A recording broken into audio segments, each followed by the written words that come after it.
And good afternoon. Thank you all for coming out here. I especially want to thank all of the advocates and members of distinct organizations. Father Garcia, whom I haven't seen in a long time, when we were, my wife and I, Carmen, farm worker attorneys. He's in Sacramento.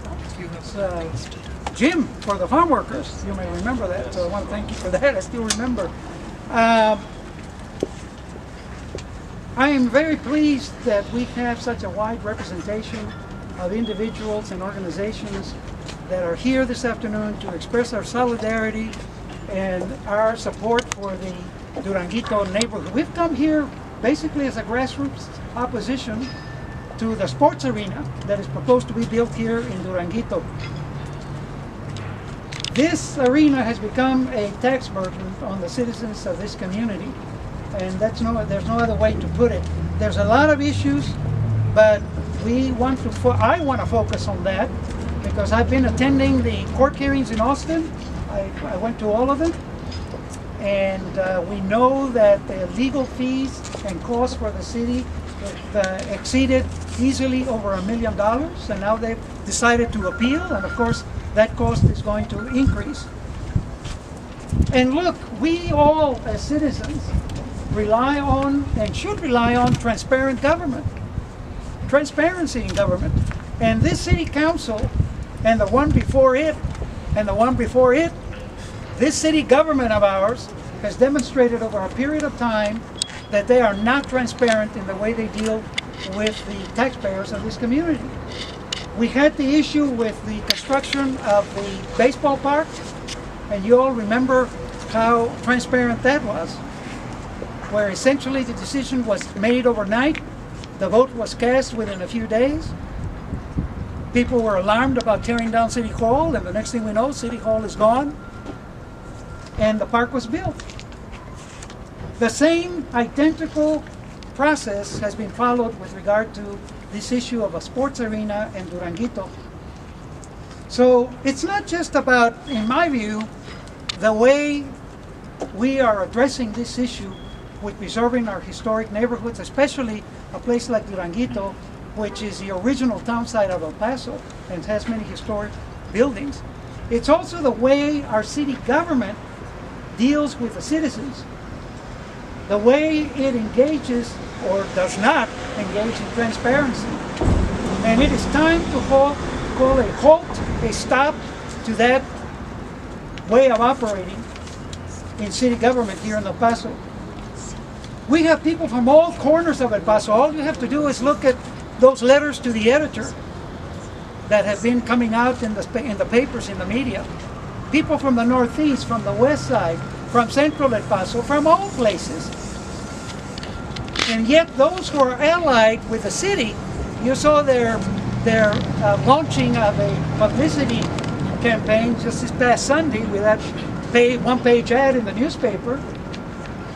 They're basically supporting the city, and they're saying that it's just a small group of so-called activists that are concerned about this issue. My friends, that couldn't be further from the truth. This is an issue that affects everyone. And you know, if in fact the city's business model is dependent on building a sports arena, then the city should at least be honest about its intentions, should be upright about it. What bothers me about the ad that just came out in support of the city's position in the newspaper is that if you saw that full-page ad, it's got these headlines out of the brochures that the proponents of a sports arena were passing out prior to the bond election. And they're citing that to say that people knew what they were voting for. Well, the judge in Austin, the very lawsuit that was filed by the city, the judge in that case rejected that whole approach. The judge said, well, how do we know how many people saw your brochures? How many people saw your brochures? They couldn't say. So isn't this a legal question about whether the language in the ordinance calling for the election on the bond issue, the bond language itself, do those two documents, those are the legal documents, do they reference building a sports arena? And of course, the answer was no. And that's why the judge made a definitive ruling, basically saying, you know, you can't have sports in this place. Not to the level that you want, a 17,000, 15,000, you know, sports arena. So the city, as we all know, still maintains that, to the city attorney's office, that the judge left that unclear. Well, I don't think the judge was unclear, and we're going to keep hearing some more about that down the line. Secondly, I want to point out that the city, instead of spending all of this taxpayer money and not being transparent about what they're doing, the city is ignoring the hundreds and indeed thousands of voices of people who signed petitions to declare Duranguito an historic neighborhood. There was a petition submitted initially of over 2,000 signatures, and the city refused to accept that. So it forced us to go for a second petition to try to get people to call for an election to let the people decide. That's what the second petition is all about. We're about to finish collecting all the over 1,500 signatures on that one. In fact, we have the 1,500 signatures. We just want to collect some insurance signatures.